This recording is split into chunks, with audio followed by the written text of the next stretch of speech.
And we know what scripture says about that. Let's go to Matthew 6:24. It says, no one can serve two masters. Either you will hate the one and love the other, or you will be devoted to the one and despise the other. You cannot serve both God and money. And that's just that. That's just that. Here you are mixing and mingling all this stuff, and you can't. It's so many times in scripture where God has told his people not to mingle with pagans and not to be part of that. If you go to Galatians 6, it talks about how you can correct, or how you lovingly correct your brother and sister in sin, but you are not to participate in that sin. Okay? Let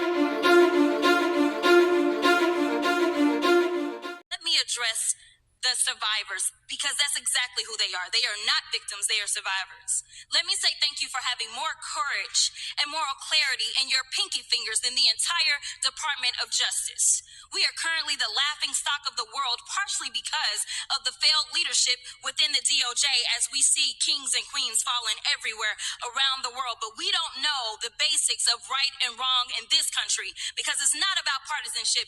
And that's why I applaud Thomas Massey, because he's the only person on the Republican side that has a backbone and knows how to stand up to corruption. Mr. Chairman, and to be clear, I'm not going to ask any questions of this witness, because this witness has revealed that she has no intentions of answering questions. But instead, I'm going to ask some very basic questions really quickly of my colleague, Becca Ballant, if she will answer. Right or wrong, raping children?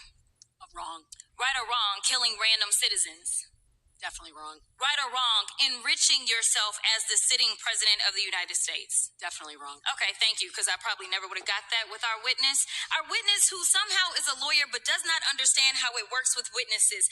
I'm not really sure what law school she went to and what all kind of cases she tried, but typically when you come into a space and somebody's a witness, then they sit there and they answer questions instead of asking resources, arresting journalists, than you are prosecuting pedophiles and creeps. In fact, your boss, the President of the United States, stated that this administration, quote, took the freedom of speech away. And at your direction, DOJ has arrested Don Lemon and Georgia Fort. And I might add that y'all actually had a judge that rejected y'all for trying to arrest Don Lemon before, just like the grand jury rejected y'all as it relates to Senator Kelly.